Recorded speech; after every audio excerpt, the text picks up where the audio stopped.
नमस्कार। आज के इस विशेष विश्लेषण में बिना किसी देरी के सीधे मुद्दे पर आते हैं। अक्सर ऐसा होता है कि बैंक अकाउंट में कुछ पैसे जमा हो जाते हैं और फिर एक अजीब सी उलझन शुरू हो जाती है। समझ ही नहीं आता कि उन पैसों का आखिर किया क्या जाए। एक तरफ फिक्स डिपॉजिट की बातें होती हैं जिन्हें एकदम सुरक्षित माना जाता है, और दूसरी तरफ म्यूचुअल फंड्स का वो जबरदस्त शोर होता है जहां तेजी से पैसा बढ़ने के वादे किए जाते हैं। इतनी सारी अलग अलग सलाहें सुनकर कोई भी पूरी तरह से कंफ्यूज हो सकता है। यह एक ऐसा बुनियादी सवाल है जिससे हर नए निवेशक को कभी न कभी जूझना ही पड़ता है। एक तरफ वो सुरक्षा है जो मन को शांति देती है, और दूसरी तरफ वो हाई ग्रोथ है जो बहुत लुभावनी लगती है। लोग अक्सर इन्हीं दो रास्तों के बीच में फंस कर रह जाते हैं। क्या सच में कोई एक विकल्प दूसरे से हमेशा बेहतर होता है? इस बात की गहराई में जाना बहुत जरूरी है। भाग 1, निवेश की सबसे बड़ी उलझन। इस पूरी बहस को एक असल जिंदगी के किस्से से बहुत अच्छे से समझा जा सकता है। एक बार एक युवा अपने बैंक बैलेंस को लेकर काफी उलझन में था। उसने अपने अनुभवी दादाजी से सलाह मांगी। दादाजी का जवाब बड़ा ही दिलचस्प था। उन्होंने कहा, असली सवाल ये नहीं है कि कौन सा विकल्प बेहतर है, बल्कि ये है कि लक्ष्य क्या है। मतलब सबसे बड़ी गलती यही होती है कि लोग बस दूसरों की देखा-देखी या मार्केट का शोर सुनकर पैसा लगा देते हैं। बिना किसी स्पष्ट मंजिल के कोई भी निवेश सही दिशा में नहीं जा सकता। दरअसल हर इंसान की ज़रूरतें और स्वभाव बिल्कुल अलग होते हैं। अगर ध्यान से देखा जाए तो मुख्य रूप से 3 तरह की मानसिकताएं होती हैं।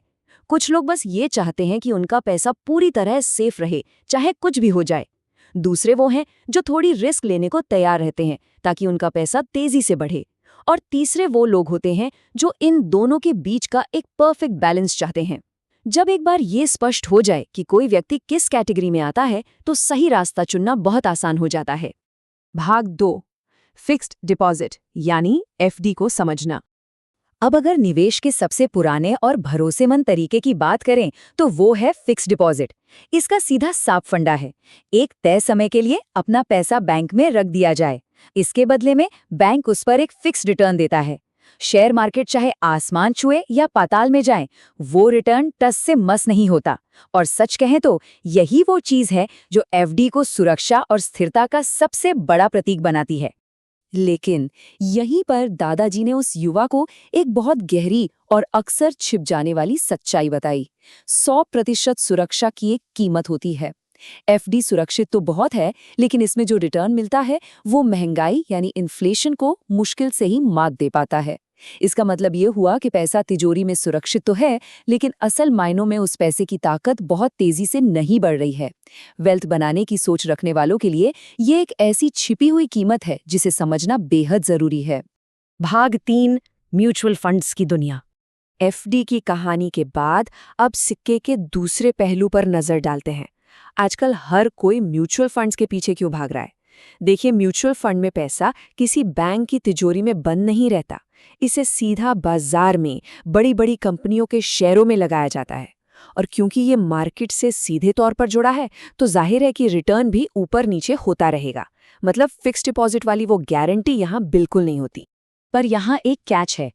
रिस्क शब्द सुनकर अक्सर लोग घबरा जाते हैं, लेकिन अगर इसे स्मार्ट तरीके से लंबे समय के लिए मैनेज किया जाए तो यही रिस्क ग्रोथ का सबसे बड़ा इंजन बन जाता है।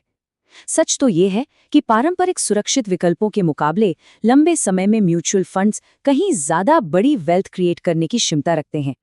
तो अगर हम इन दोनों को आमने सामने रखकर देखें तो तस्वीर एकदम साफ हो जाती है। एक तरफ है एफडी, जहां फिक्स रिटर्न है, हाई सिक्योरिटी है, पर ग्रोथ थोड़ी धीमी है। और दूसरी तरफ है म्यूचुअल फंड, जहां रिटर्न बदलता रहता है, मार्केट रिस्क है, लेकिन हाई ग्रोथ का पोटेंशियल बहुत ज्यादा है। ये दोनों बिल्कुल अलग फाइनेंशियल टूल्स हैं। कोई एक दूसरे से सुपीरियर नहीं है, बस दोनों का काम अलग अलग है। भाग 4, संतुलन यानी बैलेंस की ताकत।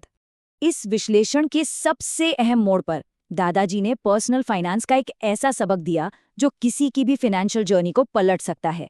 उन्होंने कहा कि सबसे बड़ी गलती अपना सारा पैसा एक ही जगह लगाना है।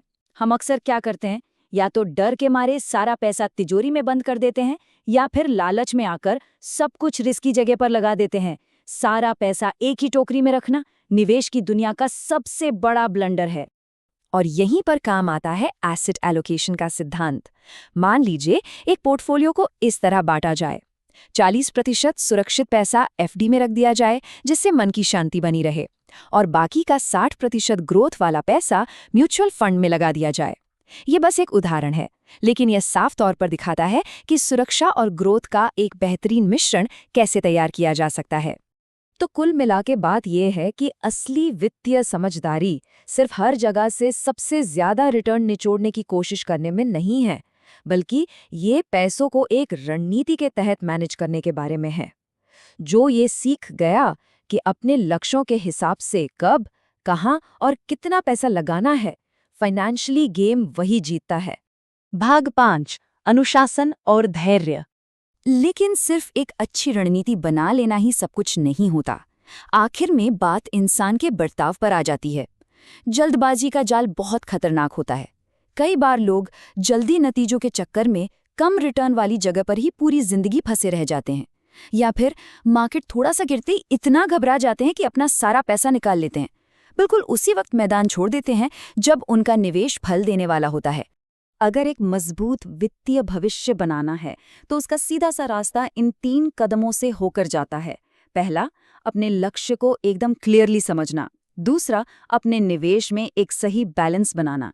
और तीसरा, जो शायद सबसे मुश्किल है, समय के साथ अपने प्लान पर पूरी तरह से अनुशासित रहना। हम इस विश्लेषण के बिल्कुल अंत में आ गए हैं। अब ये विचार करने का समय है कि क्या भविष्य की आर्थिक नींव सिर्फ सुनी सुराई बातों और टेम्पररी हाइप पर बन रही है, या फिर एक सच्चे और अनुशासित संतुलन पर। निवेश के नजरिए को परखना और सही सवाल पूछना ही असली सफलता की शुरुआत है। आज के इस विश्लेषण में बस इतना ही। वित्तीय ज्ञान की यह यात्रा ऐसे ही चलती रहनी चाहिए।